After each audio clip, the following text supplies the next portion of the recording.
Guru hari ini harus berpikir perjuangannya tidak cukup bagaimana menjadi seorang guru yang taat, guru yang baik, yang sabar, melaksanakan tugas, tapi juga harus punya perjuangan. Nah, perjuangan guru ini, alat perjuangannya adalah melalui organisasi profesi. Yang kedua juga, orang-orang yang memiliki keberpihakan kuat terhadap guru, itu harus didorong untuk menjadi orang-orang yang punya kesempatan untuk membuat keputusan-keputusan.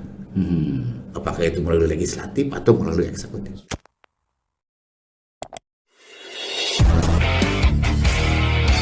Bertemu lagi di podcast Apa Kabar .news. Kali ini kita kedatangan tamu istimewa. Kita akan berbincang masalah persoalan yang mendasar, itu bidang pendidikan. Ini sangat luas sekali dimensinya, tapi kita akan batasi beberapa dimensi saja.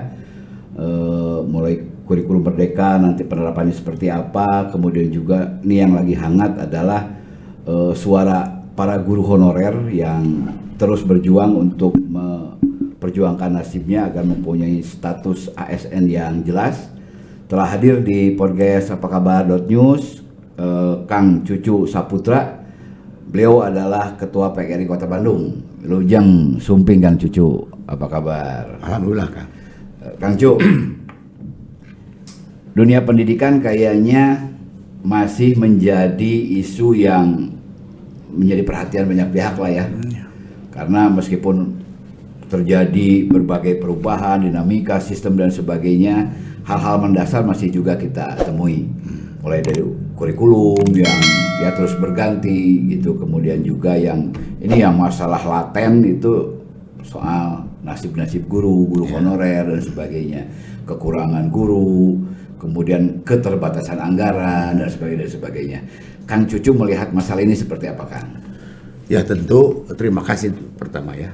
Jadi kalau berbicara pendidikan itu sangat beririsan dengan tujuan kita merdeka. Oke. Diberkat rahmat Allah yang Maha Kuasa, serta didorong oleh keinginan luhur. Nah, salah satu keinginan luhurnya itu adalah mencerdaskan kehidupan bangsa. Dan ketika kita berbicara mencerdaskan kehidupan bangsa, maka garda terdepan itu adalah para pendidik. Jadi kehadiran guru dalam tatanan kehidupan kemasyarakatan itu adalah sebetulnya sejatinya mewakili negara, kan? Karena itu tujuan kita bernegara. Nah, maka tentu dalam perjalanan guru juga bersamaan dengan kita merdeka. Kita merdeka 17 Agustus tahun 45. Maka guru-guru kita sudah kumpul mendukung, menyatakan tentang dukungan terhadap Republik Indonesia. Maka waktu itu diperingati sebagai hari lahirnya PGRI, tanggal 25 November tahun 45. Guru-guru berkumpul di situ. Pada saat itu kita masih krisis tentang kedaulatan, pengakuan kedaulatan. Guru hadir memberikan suara itu, dukungan. Nah, maka dalam perjalanannya guru-guru di Indonesia ini, kita merdeka tahun 45, baru tahun 2005 guru punya undang-undang. Sebuah Perjalanan yang sangat panjang sekali. Jadi undang-undang nomor 14 tahun 2005 setelah reformasi, guru punya undang-undang. Nah, hal yang paling penting dari undang-undang guru itu 3 hal secara garis besarnya. Berbicara tentang kualifikasi, berbicara tentang kompetensi, dan berbicara tentang sertifikasi.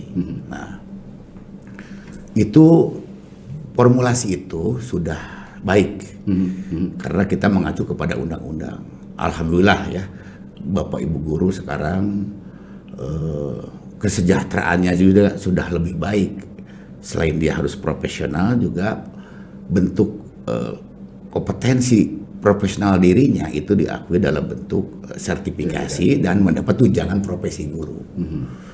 Nah, kemudian seiring berjalannya waktu bahwa terjadi sebuah kondisi yang mengganggu terhadap tujuan kita merdeka, yaitu mencerdaskan kehidupan bangsa. Ketika guru-gurunya mulai pada pensiun. Ya. Muncullah krisis guru.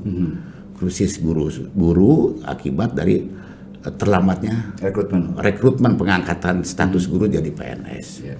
Nah, ketika pengangkatan guru sebagai PNS ini tanda kutip ya cenderung abai ya.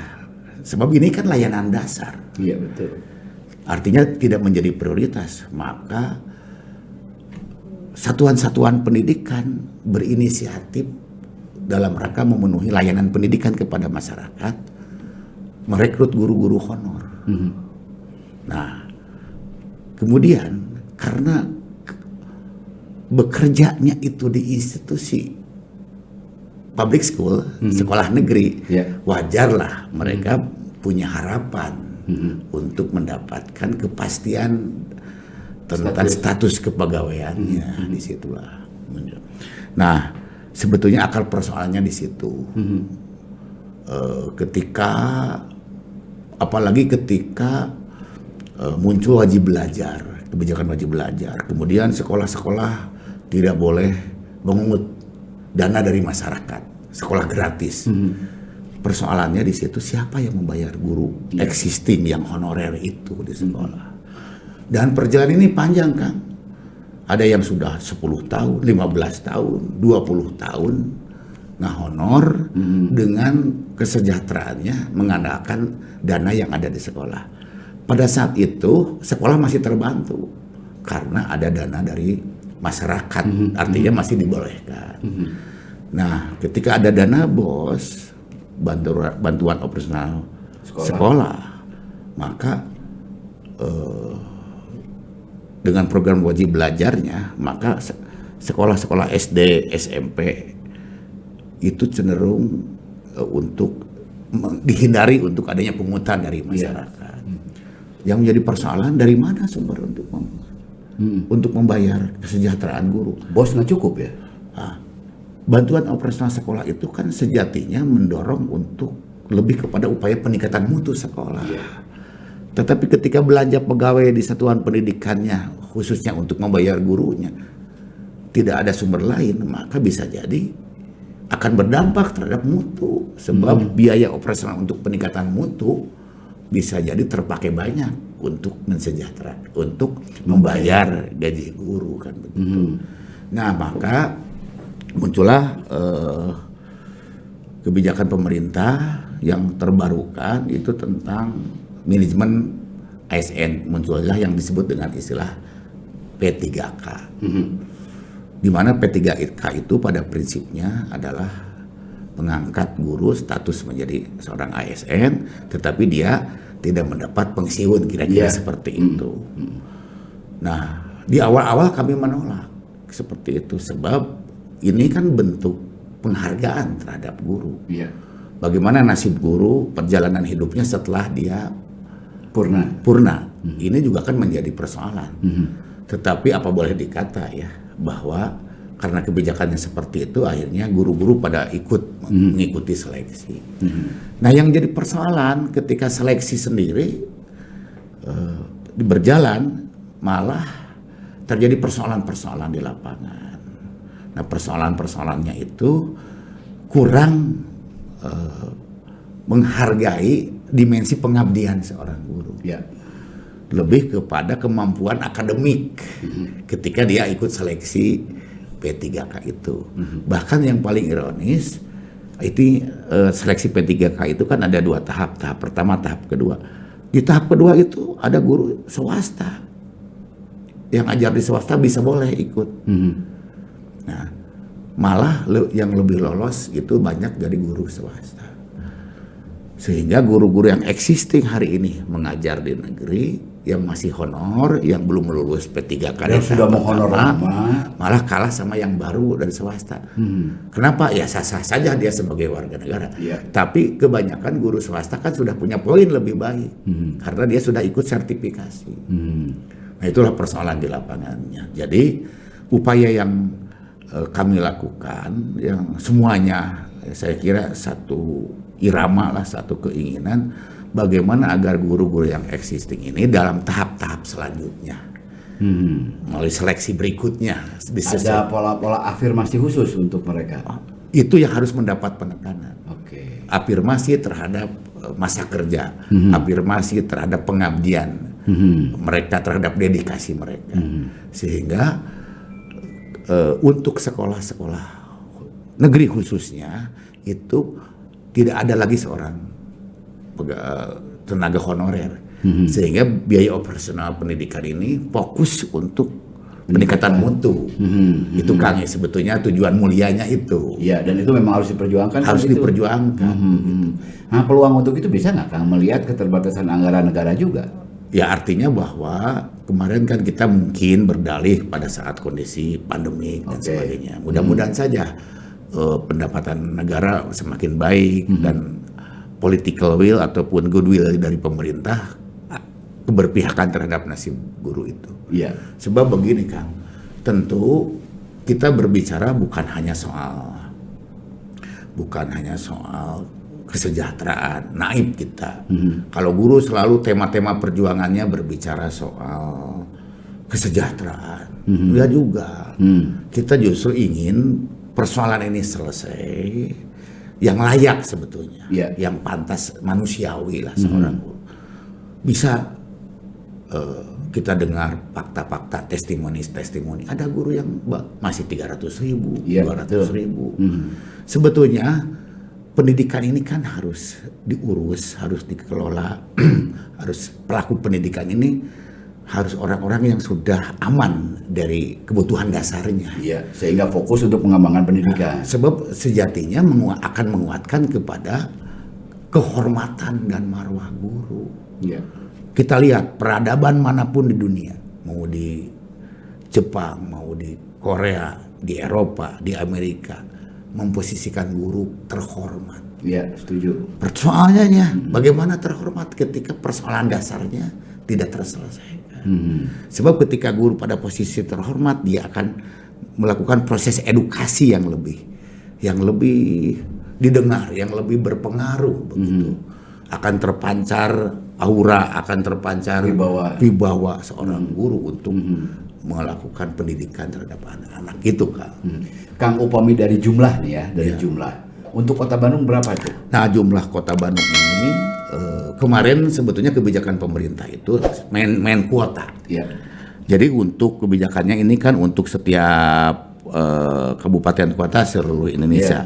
Nah, yang di Kota Bandung ini masih ada menyisakan 4.700 guru honor yang existing ngajar di sekolah SD, SMP yang menunggu tahap selanjutnya. Yang melalui afirmasi itu. Untuk ada seleksi berikutnya tahap ketiga itu. Itu ditekankan nggak afirmasi itu? Itu, kan itu yang kita perjuangkan lewat PGRI. Oke. Gitu. Optimis apa gimana? Optimis kan. Nah, kalau optimis kira-kira langkah-langkah apa yang untuk mendorong agar mereka-mereka yang sudah mengabdi lama itu memang berpeluang besar? Ya, gitu. Karena kebijakan ini adalah kebijakan pusat. Ya. Tentu saya kira seluruh komponen masyarakat, institusi penggiat pendidikan, organisasi profesi juga mendesak melalui institusi formal. Kita sebetulnya menghindar ya dari guru bersikap demokrasi jalanan lah begitu. Tapi apa boleh buat. Tetapi sebetulnya kita lebih melakukan upaya-upaya ini melalui perjuangan yang lebih konstitusional. Secara organisasi? Ya, kita punya keterwakilan legislatif, gitu. Apakah DPR ataukah DPD, kita melakukan upaya-upaya itu terus. Udah ada sinyal-sinyal dari pemerintah terhadap hal itu? Karena ini kan sebentar lagi, Kang. Ya, mudah-mudahan sinyalnya menjadi momentum di tahun politik clear. Nah, oke. Nah, ini kan ada momentum. Iya, betul, ada momentumnya. Iya. Ya. Ini harus dimanfaatkan. Harus, kan? ya. Demi kebaikan, kan? Iya, demi kebaikan. Ya, gitu. Lamun teu sok hitung 90.000 guru. Ya, jangan berdiam diri gurunya juga. Iya, betul. Ya, artinya gini kan. Harus berjuang bareng-bareng lah. Harus berjuang, betul. Ini kan persoalan ini sebenarnya betul mendasar sekali ya. Bagaimana si guru punya semangat, punya wibawa untuk memberikan pendidikan yang bermutu kalau dia sendiri ada persoalan. Iya. Gitu kan. Nah, artinya Kang Cucu sebagai ketua dari asosiasi guru ini ya payahna harus berjuang Kang gitu kan, karena ya yang dipertaruhkan adalah mutu pendidikan Kang. Betul. Seperti itu. Nah, kemudian kan ini itu tadi ya, betul bahwa secara teknis kan kalau seleksi ya pasti anu lulusnya anu mampu gitu kan memenuhi kemampuan akademisnya dan sebagainya. Sementara anu tos puluhan tahun ngajar meureun rek sakola iraha deui ngan ngajar we terus seperti itu. Ini kan perlu ada solusi kan. Ya itu kan. Jadi afirmasi terhadap pengabdiannya yang harus mendapat perhatian. Nah, itu udah ada ukurannya nggak? Yang untuk ada, afirmasi tapi porsinya itu masih harus lebih tinggi. Oke. Sudah ada diperhatikan, dipertimbangkan dalam tahap 1, tahap 2 itu. Cuman untuk menyelamatkan tanda kutip ya yang existing, yang belum itu jangan pola seleksinya harus dievaluasi sehingga tidak terlalu menekan ke akademik, itu ke sertifikasi gitu ya. Ya ironis kan ketika seleksi, ketika testing ya ada yang sudah usia tinggal 1 tahun lagi pensiun, ada yang pakai kursi roda atau apa itu. Ironis sekali. Betul yang Boya yang begitu itu diperhatikan lah, mendapat atensi secara khusus. Yang sudah lama mengabdi ya, kasihan. Dan sebetulnya kan bukan guru itu tidak perlu pintar, tidak. Toh kenyataannya ukuran kepintaran guru itu kan bukan dari testing, tetapi selama ini beliau atau mereka masih bertahan jadi guru dan masih bertugas di setiap sekolah, kan orang tua dan siswa yang menilai. Iya. Toh mereka pun mampu. Dan siswa nggak pernah nanya tuh, bapak atau ibu PNS bukan, nggak pernah nanya tuh. Iya. Toh kalau ada persoalan-persoalan di lapangan, pasti akan menjadi perhatian khusus. Kenyataan sekarang ini kan bagus ya kondisi sekolah persekolahan itu. Padahal kenyataannya ada satu sekolah negeri yang 50% honorer. Tuh layanan publik berjalan. Dan negara terbantu loh. Betul. Negara terbantu fungsinya, tugasnya mencerdaskan bangsa. Maka layak sebetulnya pemerintah siapapun yang berkuasa menempatkan guru terhormat dan ada niat untuk mensejahterakan guru. Nah ini kan saya senang nih ya, intonasinya tegas banget ini. Tapi ini kan persoalannya nggak gampang kan? Ya, nggak gampang tuh karena jumlahnya nggak sedikit. Jumlahnya kan lumayan banyak kalau kita bukan soal gampang tidak. Ini kan amanat undang-undang. Iya. Ini tujuan kita bernegara. Ya buktinya negara-negara lain pun bisa memposisikan guru lebih sejahtera. Oke. Ini kan menurut saya bukan soal kondisi klasik ada uang dan tidak. Ini kan soal political will. Ini pelaksanaan undang-undang ya. Ini kan soal goodwill dari pemerintah. Artinya bahwa dan ini urusan dasar, layanan dasar. Maaf ya, saya katakan bikin jalan tol nggak diperintahkan itu di undang-undang, tapi mencerdaskan kehidupan bangsa itu diperintahkan dalam pembukaan undang-undang. Harus menjadi prioritas. Itu amanat ya. Amanat. Tujuan bernegara. Dan tujuan juga. Nah artinya kan di sini harus ada tekanan-tekanan yang secara politik menyadarkan pikiran politik dari penguasa juga, artinya kalau seperti ya ini. Begini juga bahwa guru juga jangan hanya menjadi objek dalam objek kepentingan politik dong. Guru juga harus menjadi pelaku politik. Iya. Dan mendapat keuntungan politik kan? Ya harus keuntungan politik. Maka guru pun harus menjadi pelaku politik. Kenapa tidak? Iya. Sebab selama ini guru-guru cenderung mewakilkan. Mewakilkan. Saya sebagai ketua PGRI atau siapa di provinsi Pak Dede Amar ataupun UNI dalam peristiwa pesta-pesta demokrasi itu selalu menjadi rebutan. Diogoh setelah itu selesai. Iya. Tetapi kurang gigih dalam tindak lanjut berikutnya. Makanya tidak boleh mewakilkan lagi, harus mau tampil di depan guru. Oke. Nah, Kang, ini keterkaitan dari persoalan ini dengan kurikulum merdeka. Iya. Ini seperti apa kurikulum merdeka nasibnya kalau kondisinya seperti ini, Kang? Ya, makanya ada guyonan ketika kita berbicara kurikulum merdeka. Nyinyirnya adalah ya gurunya harus merdeka dulu. Jadi belajar merdeka, merdeka belajar sebetulnya. Oke. ini masih belajar merdeka, begitu. Tapi sebetulnya ini ada nuansa bagus tentang merdeka. Oke. Sebab ini sangat mengacu kepada filosofi Ki Hajar Dewantara.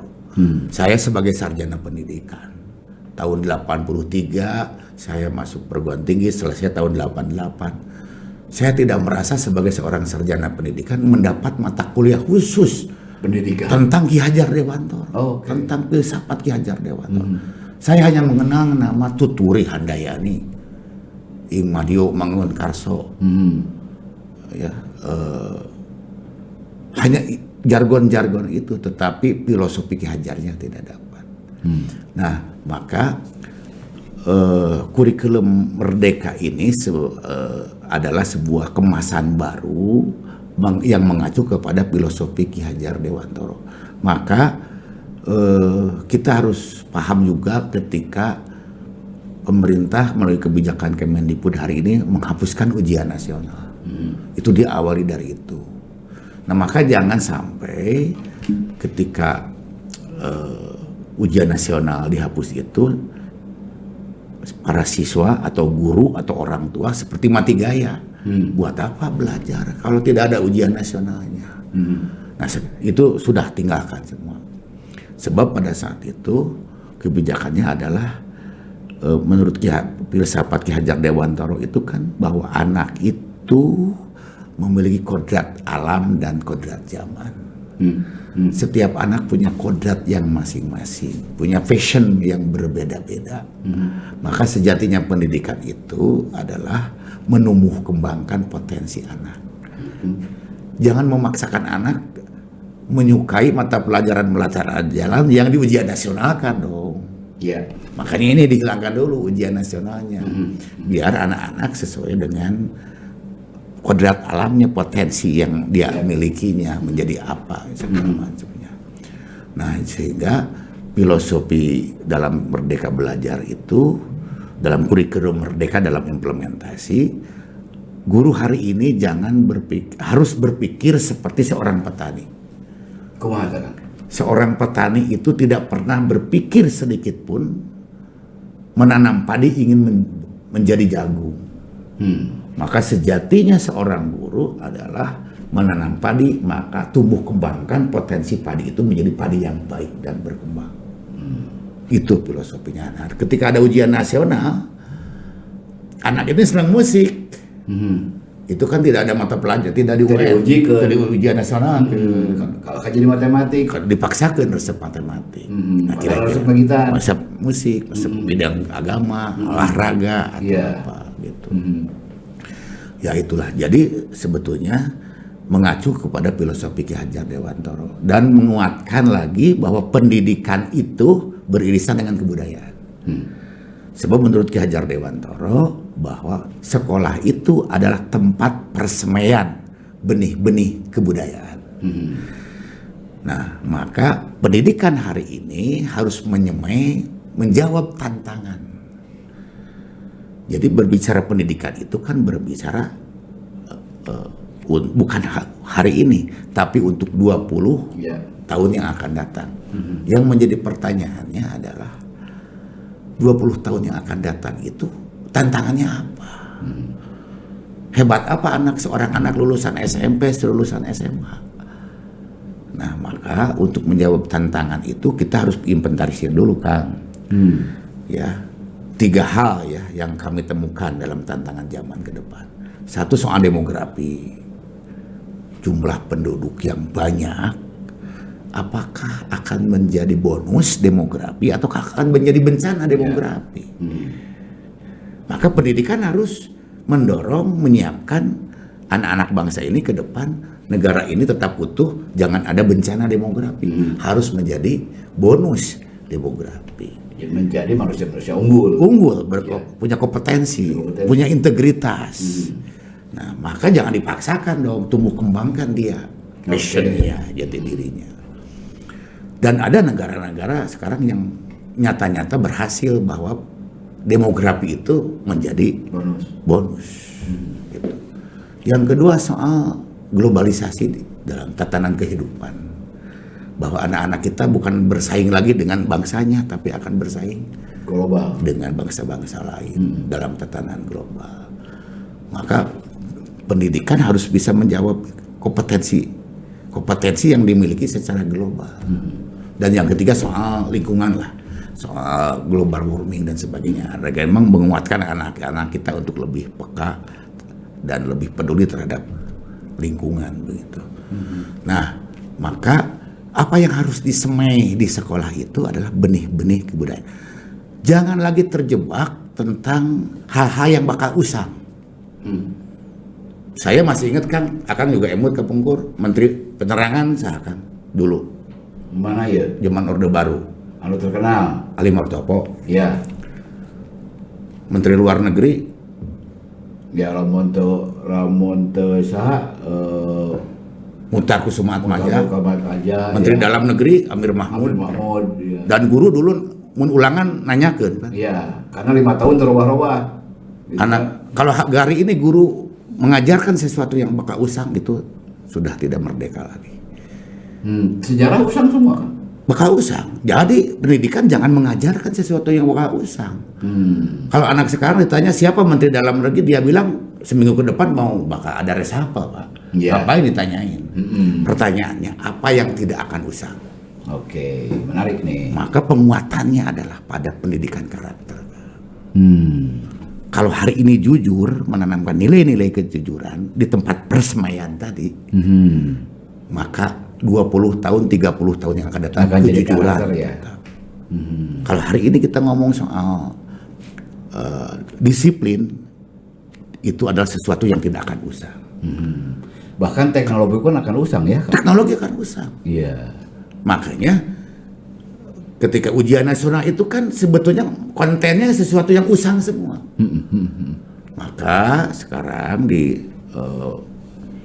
sekolah dengan kurikulum merdeka itu guru diberi keleluasaan. Punten cek orang lembur mah teu diudag-udag ku juri. Target mencapai ujian nasional sekian ujian nasional sehingga lupa tentang pendidikan karakter. Iya. Sebab sehebat apapun penanaman nilai karakter ketika ujian nasionalnya jelek itu tidak ada artinya apa-apa. Nah ini ada peluang bagi Bapak Ibu guru. Bapak Ibu gurunya juga harus dirubah ini mindsetnya. Mindsetnya harus berubah. Lebih kepada penanaman pendidikan karakter. Sebab itu sesuatu yang usang. Apa yang tidak akan usang itu kreativitas, belajar berinovasi, gotong royong, berkolaborasi, kemudian empati, peduli teman, toleransi kan. Iya. Ini jadi ketika tatanan global nanti bersaing atau bersama-sama dengan bangsa lain, harus menjadi bangsa yang toleran. Iya, bergaul terhadap perbedaan yang ada. Ini PR bersama tentunya. Ya ini nampaknya kayak kembali ke pola pendidikan masa lampau ya sebenarnya. Sebetulnya bukan masa lampau, sebab menurut Ki Hajar Dewantoro itu kembali kepada Ki Hajar Dewantoro bahwa sejatinya pendidikan itu menghasilkan manusia yang bijaksana. Nah manusia yang bijaksana itu adalah manusia yang seimbang budi pekertinya. Budi pekerti itu bukan dalam pengertian akhlak. Tapi menurut Ki Hajar Dewantoro, budi pekerti itu, budi itu cipta, rasa, karya. Jadi bagaimana seimbang antara kemampuan mencipta, memikirkan dunia, dan merasakan dunia. Cipta, rasa, karsa, kehendak, inovasi, dan sebagainya. Itu harus seimbang, harus menjadi manusia seimbang. Nah manusia yang seimbang antara budi dan pekertinya itu, cipta, rasa, karsa, dan itu adalah akan melahirkan manusia yang bijaksana. Iya. Itu kan yang ketika ujian nasional ada, itu tidak seimbang. Sebab ciptanya yang ditekankan. Rasanya tidak ada. Apa hebatnya? Saya maaf ya, di generasi kami, mungkin generasi Akang juga sama. Kita kadang-kadang suka bangga dengan pendidikan zaman kita. Iya. Pertanyaan saya adalah, apakah generasi kita tidak merusak alam? Apakah generasi kita adalah generasi yang jujur? Buktinya korupsi di Korupsi di mana-mana. mana? Lingkungan alam rusak luar biasa. Sikap dan perilaku di jalan. Kita lihat bagaimana gambaran tentang Sungai Citarum. Sungai Citarum sudah menyumbangkan peradaban terhadap manusia. Tapi kita tidak pernah beradab terhadap Citarum. Ya. Merusak. Nah, ini juga kan dari perspektif pendidikan, ini ada sesuatu yang harus dibenahi di pendidikan. Dan sangat dasar sekali Sangat pembenahannya. dasar. Nah, ini melalui Merdeka Belajar ini, kurikulum Merdeka Belajar ini. Oke. Harapannya itu. Itu kan kurikulum yang sangat ideal dan sangat bagus ya, Iya. kalau dihitung dari kondisi sekarang. Iya. Pertanyaan saya balik lagi, kurikulum itu kan harus ada yang melaksanakan. Oh ya. Nah, bagaimana kesiapan? Nah, dari- itu dia. Betul. Jadi pertama adalah tadi itu ujung-ujungnya kan garda terdepannya guru. Guru, betul. Mindset gurunya dirubah. Ini persoalannya, maka segera selesaikan dulu Persoalan dasar yang persoalan dasarnya. yang dihadapi guru itu ya. Iya. Jadi ketersediaan gurunya dulu. Kalau hari ini guru di Bandung terjadi darurat guru, oh tidak. Oke. Banyak guru di Bandung. Lulusan LPTK, perguruan tinggi baik negeri swasta yang lulusan keguruan banyak.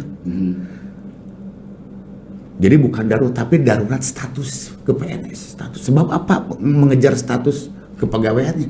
Sebab bekerja di institusi negara. Negara. Iya. Public school namanya. Iya. Khususnya ya di sekolah negeri. Iya. Dia bekerja di institusi negara, tapi statusnya tidak. Nah itu dia. Ya ini kan persoalan. Betul. Yang harus didorong, maka perjuangan kami dengan teman-teman bukan hanya PGRI tapi juga organisasi-organisasi profesi guru lainnya adalah mendorong untuk segera menuntaskan yang existing hari ini masih belum lulus P3K untuk segera diangkat. Selesaikan dulu lah. Ya karena kalau tidak selesai kan persoalan yang baru akan muncul kan. Iya, implikasinya banyak. Iya. Terhadap dana bos, terhadap gairah mengajar guru. Iya, ujung-ujungnya terhadap mutu ya. Mutu sangat. Terhadap mutu pendidikan kita sementara. Sekarang ada ide, sudah ada pameo di guru-guru sekarang. Nah, tak Kang. Idealisme tanpa logistik, anarkis. Sanes di guru wae toh. Sanes di guru wae. Ya, dan Jadi, itu ya kalau rada-rada galak guru, Iya, kan ada betul. persoalan-persoalan dasarnya yang tidak selesai. dan itu bukan jargon main-main Kang. Iya. Itu berlaku di hampir semua lini gitu. Iya. Artinya persoalan mendasar memang harus diselesaikan. Tetapi hal yang juga harus diapresiasi. Saya sering mendapat testimoni dari guru-guru. Tolong pemerintah juga atau masyarakat memandang dan menempatkan guru itu bukan sebagai pencari kerja, sebagai seorang buruh. Oke. Tetapi itu adalah sebuah pilihan hidup, pengabdian dirinya. Profesi. Menjadi sebuah profesi atas pilihan dasar sesuai dengan fashion dirinya, hasratnya senang mengajar. Yang kedua menjadi bagian dari secara ilahiyah adalah menjadi manusia yang bermanfaat. Sebagai warga negara, apa pengabdian yang aku berikan untuk negara saya? Ya akan sangat bahaya kalau misalnya guru masuk ke kelompok buruh, itu akan sangat bahaya sekali Kang. Ya jangan ditempatkan itu dong. Iya gitu. Ya kalaupun ada pemikiran, apalagi ada program ke sana itu. Makanya harus pada bahaya. dimensinya lebih kepada menghargai. Iya. Mengapresiasi guru, bukan hubungan seperti hubungan dengan seorang tenaga kerja. Iya. Buktinya apa, Kang? Buktinya bisa bertahan. Kalau bekerja di pabrik tidak akan bertahan, kan? 20 tahun nggak honor di honor mung 300.000 lari dia. Iya pasti. Tapi guru tidak, Kang. Bertahan sebab itu adalah pilihan saya. Mengabdi untuk kemanusiaan, mengabdi untuk negara. Nah kalau misalnya Tolong itu dimensi itu dihargai dong. Kalau itu tidak diapresiasi betul ingin. Itu ingin gitu loh. Iya. Itu yang harus ini juga menjadi pemikiran dan harus disegerakan ini diselesaikan. Iya. Urusan pendidikan ini sebab ini adalah urusan dasar, Itu Kang ya. Ya. Jadi, Kira-kira kendala apa yang sudah diperhitungkan PGRI yang akan menjadi hambatan dalam perjuangan ini? Tentunya lebih pada dimensi hambatannya sebetulnya sesuatu yang simpel, lebih kepada dimensi politikal, Will. Oke, artinya kan harus ada strategi yang berwarna politik juga dong. Maka harus guru hari ini harus berpikir perjuangannya tidak cukup bagaimana menjadi seorang guru yang hanya menjadi guru yang taat, guru yang baik, yang sabar, melaksanakan tugas, tapi juga harus berstrategi, punya perjuangan. Nah, perjuangan guru ini, alat perjuangannya adalah melalui organisasi profesi. Yang kedua juga, kenapa tidak? Orang-orang yang memiliki keberpihakan kuat terhadap guru itu harus didorong untuk menjadi orang-orang yang punya kesempatan untuk membuat keputusan-keputusan. Apakah itu melalui legislatif atau melalui eksekutif. Ya. Ini sudah waktunya, Kang. Ya. Negara ini pun didirikan oleh para guru, Kang. Ya. Ya. Bagaimana perjalanan pendidikan itu kan juga berangkat dari kesadaran merdeka, kesadaran tentang kemanusiaan itu diawali dari politik etis dia Belanda dulu. Di situ peran guru. Kemudian muncul generasi Hari Kebangkitan Nasional. Itu kaum intelektual. Budi Utomo. Itu karena ada seorang guru. Iya, karena mereka literate semua, iya. sudah Kemudian kita lihat generasi Soekarno, Hatta juga karena berpendidikan. Iya. Membangun kesadaran merdeka itu. Dan itu peran siapa? Peran seorang guru. Nah, untuk itulah maka dalam hal ini bahwa perjuangan-perjuangan guru itu tidak hanya cukup